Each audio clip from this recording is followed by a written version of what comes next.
नमस्कार दोस्तों, prepare IAS coaching के यूट्यूब चैनल पर आपका स्वागत है। रोज की बात है, हम लोग आज मेंस के क्वेश्चंस करने जा रहे हैं और मेंस के क्वेश्चन लेते हैं। पहला क्वेश्चन आज पॉलिटी का टॉपिक है। पहला क्वेश्चन है, do you think there is a propensity towards the misuse of the ordinance making power by the executive? What are the constitutional safeguards in this regard? Discuss. क्या आपको लगता है कि कार्यपालिका द्वारा अध्यादेश की बनाने की शक्तियों का दुरुपयोग करने की प्रवृत्ति है? इस संबंध में संवैधानिक सुरक्षा उपाय क्या है? चर्चा कीजिए। ठीक है, ये प्रश्न है। प्रश्न बेसिकली ऑर्डिनेंस पर बेस्ड है, ऑर्डिनेंस पर आधारित है और ऑर्डिनेंस पर आपको चर्चा करें। अगर हम ऑर्डिनेंस की बात कर रहे हैं तो सबसे पहले इंट्रोडक्शन देंगे और इंट्रोडक्शन में हम देखेंगे कि ऑर्डिनेंस मेकिंग पावर जो है वो किस तरीके से काम करती है। ऑर्डिनेंस मेकिंग पावर किस तरीके से वर्किंग है अध्यादेश जारी करने की शक्ति। इंट्रोडक्शन में आप सिर्फ ये बताइए कि जो ऑर्डिनेंस होता है वो एक एक्स्ट्रा लेजिस्लेटिव डिवाइस होती है, एक अतिरिक्त विधायी शक्ति होती है जो कि राज्यपाल और राज्यपाल और राष्ट्रपति के द्वारा जारी की जाती है। आर्टिकल्स भी बता सकते हैं, 123 और 213 के अंतर्गत राज्यपाल और राष्ट्रपति 123 में राष्ट्रपति जारी करेंगे और 213 में राज्यपाल जारी करेंगे अध्यादेश। अध्यादेश क्यों जारी करते हैं? अध्यादेश जारी करते हैं जब संसद का सत्र ना चल रहा हो, यानी कि सेशन नहीं होना चाहिए। तो क्वालिफिकेशन है अध्यादेश की, पहली है कि सेशन नहीं होना चाहिए और दूसरी चीज राष्ट्रपति के नजर में, अगर राज्यपाल जारी कर रहे हैं तो राज्यपाल की नजर में, राष्ट्रपति की नजर में ऐसी कंपेलिंग सर्कमस्टांसेस होनी चाहिए जिस पर इमीडिएट एक्शन लेना जरूरी है। यानी कि दूसरा जो बेस है वह है इमीडिएट एक्शन की रिक्वायरमेंट। ठीक है, ये दो बेस हैं जिनके बेस पर अध्यादेश जारी किया जा सकता है। पहली चीज, सेशन में नहीं चलनी चाहिए, संसद का सत्र नहीं चल रहा होना चाहिए। अगर राज्यपाल की बात करें तो राज्य विधायिका का सेशन यानी कि स्टेट लेजिस्लेचर का सेशन नहीं चल रहा होना चाहिए। और अगर हम दूसरा रिक्वायरमेंट की बात करें कि उस पर इमीडिएट एक्शन, ऐसी सर्कमस्टांसेस हो, ऐसी एक्सेप्शनल सर्कमस्टांसेस हो जिसमें इमीडिएट एक्शन की जरूरत है, तब अध्यादेश जारी कर सकते हैं। तो अध्यादेश जारी करने के लिए ये दो कंडीशंस आपको दिमाग में रखनी है। अपने इंट्रोडक्शन में आप इस पूरी चीज को इंक्लूड कर सकते हैं। ठीक है, इसके बाद आ जाइए अध्यादेश को लेकर के जो प्रश्न किया गया है उसको लेकर के। तो अध्यादेश जो है ये मैंने आपको पहले ही बता दिया कि आर्टिकल 123 के अंतर्गत जब सेशन न चल रहा हो, रिसेस ऑफ पार्लियामेंट हो, तब अध्यादेश जारी करें। अब इसकी एनालिसिस करते हैं अध्यादेश की। तो अध्यादेश यानी ऑर्डिनेंस जो है वो जारी जो होता है उसके बारे में समझिएगा, बहुत इंपॉर्टेंट है कि अध्यादेश को लेकर के कुछ समस्याएं भी हैं। अध्यादेश को लेकर के क्या समस्याएं हैं, अध्यादेश को लेकर के क्या मुद्दे हैं, उसको समझिए।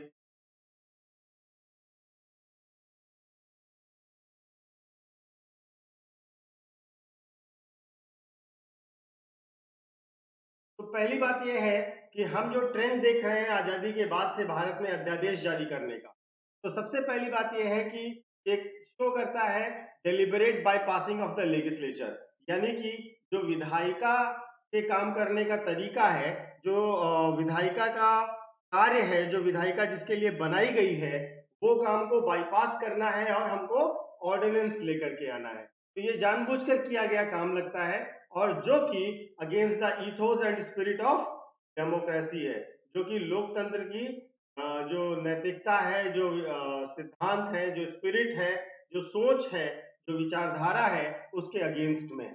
ठीक है, तो पहली चीज तो ये है कि ये deliberate by passing of legislature जैसा दिखता है।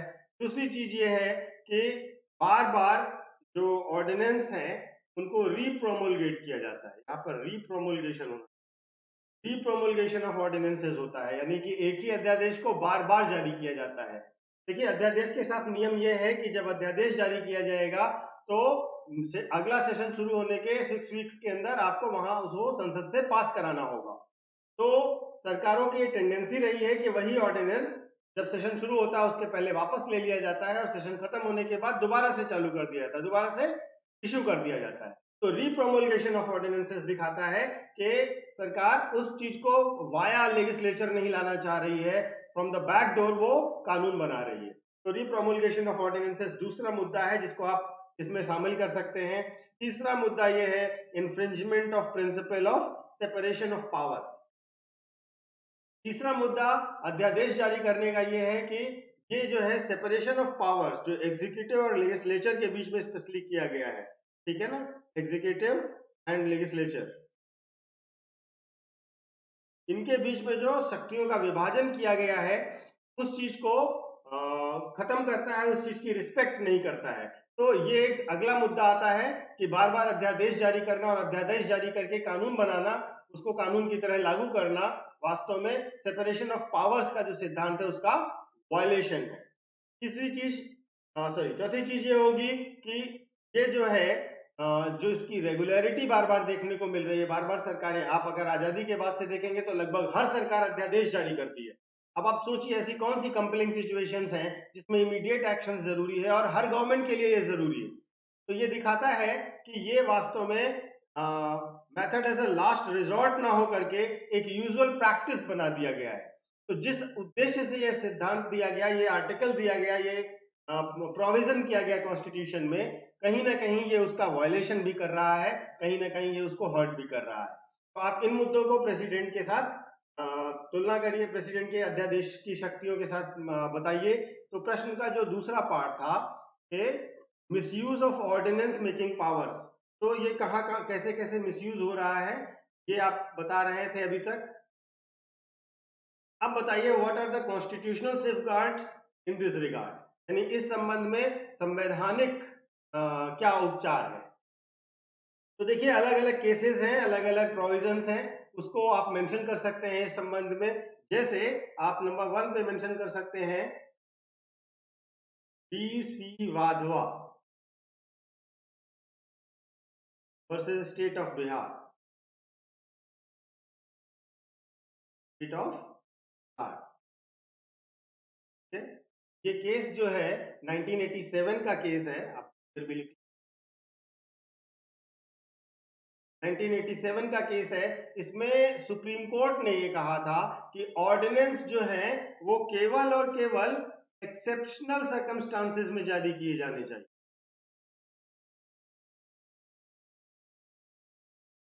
एक्सेप्शनल सर्कमस्टांसेस में जारी किए जाने चाहिए, ना कि इसको सब्स्टिट्यूट ऑफ लेजिस्लेचर बना देना चाहिए, ना कि इसको विधायिका का विकल्प बना देना चाहिए, ठीक है। ये DC वाधवा केस में सुप्रीम कोर्ट ने कहा था। इसके साथ साथ आप दूसरी चीज भी मेंशन कर सकते हैं। दूसरी चीज ये है कि जो 44th कॉन्स्टिट्यूशनल अमेंडमेंट एक्ट था, जो 44th कॉन्स्टिट्यूशनल अमेंडमेंट एक्ट था, इसने कहा कि the ordinances can be challenged, है ना, if immediate action is not required.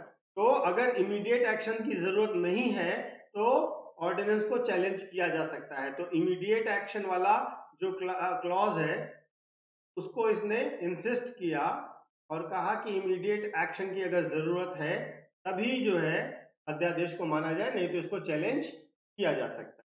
इसके सिवा एक तीसरा केस भी है, तीसरा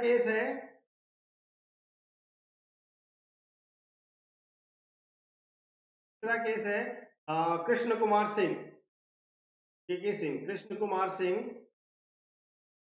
वर्सेस स्टेट ऑफ बिहार का।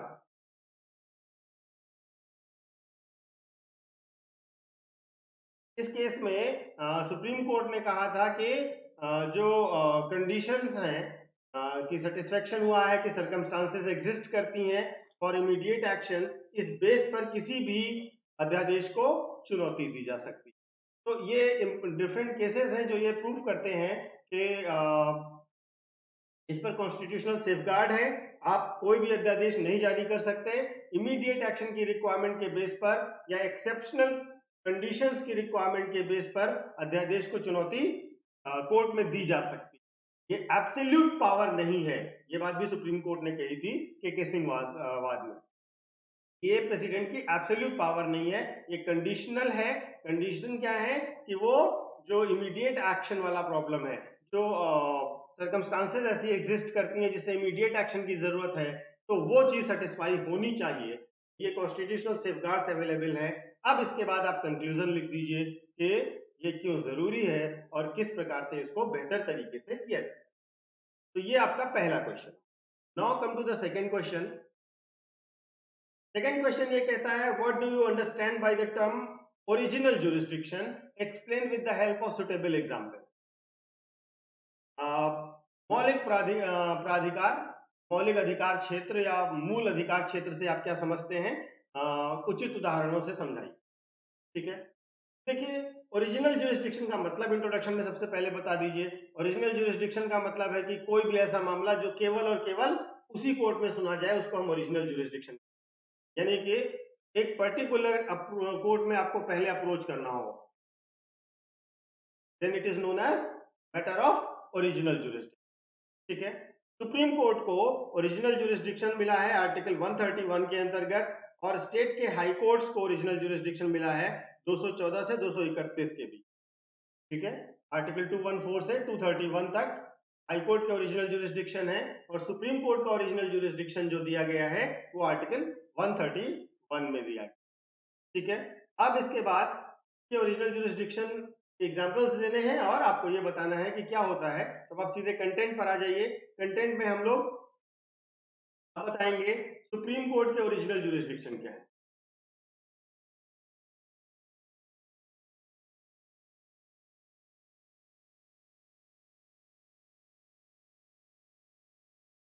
सुप्रीम कोर्ट के ओरिजिनल जुरिस्डिक्शन, अगर हम ओरिजिनल जुरिस्डिक्शन की बात करें उच्चतम न्यायालय के, तो उच्चतम न्यायालय का ओरिजिनल जुरिस्डिक्शन सबसे पहले तो जो है वो फेडरल इश्यूज को लेकर के, फेडरल इश्यूज को लेकर, फेडरल इश्यूज का मतलब है जहां पर सेंटर वर्सेस स्टेट हो, स्टेट वर्सेस स्टेट हो, group of state versus centre हो, ग्रुप ऑफ स्टेट। ठीक है, तो केंद्र व राज्य के बीच में कोई मुकदमा हो, राज्यों के बीच में कोई मुकदमा हो, राज्य मिलकर के केंद्र पर मुकदमा करे या राज्य केंद्रों पर या केंद्र राज्यों पर मुकदमा करे, ऐसा कोई भी मामला अगर है तो वो पहले सबसे पहले केवल सुप्रीम कोर्ट में सुना जाएगा। इनफैक्ट केवल सुप्रीम कोर्ट में ही सुना जाएगा। ठीक है, तो ओरिजिनल जुरिस्डिक्शन में पहली चीज क्या है, आप बता सकते हैं कि ये फेडरल इश्यूज को लेकर के इसमें सुनवाई की जाती है। दूसरा जो मुद्दा है, इसमें आप आर्टिकल 32 को ले सकते हैं। आर्टिकल 32 मतलब writ issuing power. Supreme court जो है 5 रिट्स जारी कर सकता है for the protection of fundamental rights. ठीक है, तो मौलिक अधिकारों को लेकर के जो रिट जारी करते हैं वो भी इनके ओरिजिनल जुरिस्डिक्शन में आता है। आप सीधे सुप्रीम कोर्ट जा सकते हैं, यानी कि first court for the application can be a supreme court, can be the supreme court.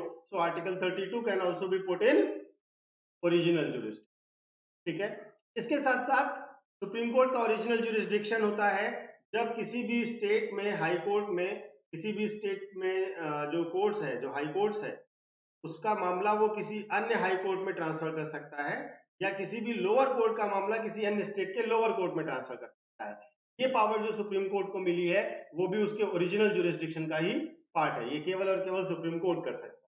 ठीक है, इसके सिवा जो चौथा मामला है, चौथा मामला है कि जो कॉमर्शियल आर्बिट्रेशन होते हैं, इंटरनेशनल कॉमर्शियल आर्बिट्रेशन होते हैं, अंतरराष्ट्रीय वाणिज्यिक जो विवाद समाधान होते हैं, commercial arbitration, international commercial arbitration, ऐसे मामलों का आर्बिट्रेशन और कंसिलिएशन जो है वो सुप्रीम कोर्ट कर सकता है, केवल सुप्रीम कोर्ट। ये उसके ओरिजिनल जुरिस्डिक्शन होगा, ये सुप्रीम कोर्ट के ओरिजिनल जुरिस्डिक्शन। अब हम बात करेंगे original jurisdiction of high court.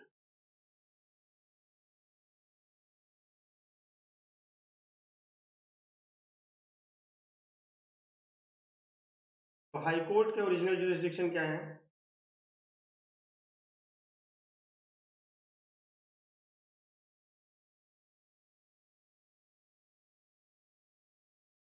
One, सबसे पहली बात, हाई कोर्ट क्या करेगा? हाई कोर्ट्स में देखिए 3 हाई कोर्ट ऐसे हैं, आपका बॉम्बे, कोलकाता और मद्रास।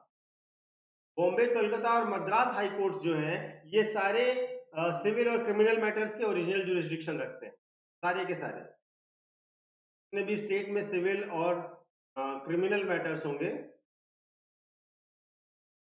उन सबका ओरिजिनल जुरिस्डिक्शन बम्बई, कलकत्ता और मद्रास हाई कोर्ट के पास है। यहाँ पर सिविल मैटर में मामला 20,000 से ज्यादा का होना चाहिए, ये कंडीशन, ठीक है। तो ये पहला ओरिजिनल जुरिस्डिक्शन हो गया हाई कोर्ट्स का। दूसरा, ये स्पेसिफिक हाई कोर्ट है जिनके पास ये पावर है। दूसरा, जो रिट से रिलेटेड पावर है, यानी कि प्रोटेक्शन ऑफ फंडामेंटल राइट्स है, रिट्स इश्यूइंग पावर्स, ये दूसरा पावर है जो हाई कोर्ट को जो रिट जारी करना है, WRIT, रिट इश्यूइंग पावर्स है, वो भी हाई कोर्ट के ओरिजिनल जुरिस्डिक्शन में आएगी। आप सीधे हाई कोर्ट भी जा सकते हैं, ठीक है। इसके सिवा जो तीसरा मैटर आएगा वो विल, मैरिज, डाइवोर्स, ठीक है। Will, marriage, divorce, contempt of court,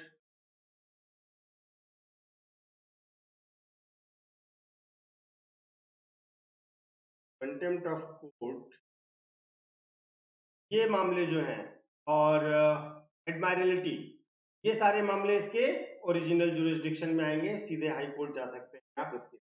और चौथा और अंतिम मामला जो बहुत इंपॉर्टेंट है, वो है इलेक्शन डिस्प्यूट।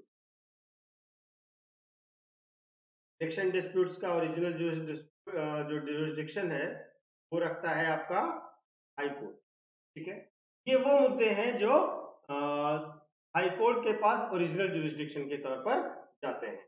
तो आपका जो प्रश्न कह रहा था कि आप ओरिजिनल जुरिस्डिक्शन से आप क्या समझते हैं, और सुटेबल एग्जांपल से आप इसको पुट फॉरवर्ड करिए, तो ये आपका आंसर हो गया पूरा का पूरा। आप इसके बाद कंक्लूजन भी दे सकते हैं, एक कंक्लूजन भी लिखिए, और इस प्रकार आपका आंसर कंप्लीट है। अब 1-2 दिन का बीच में गैप हो गया, अब फिर से रेगुलरली हम लोग 8 बजे अपने 2 मेंस के क्वेश्चंस करेंगे और 10 बजे एनसीईआरटी को। Thank you.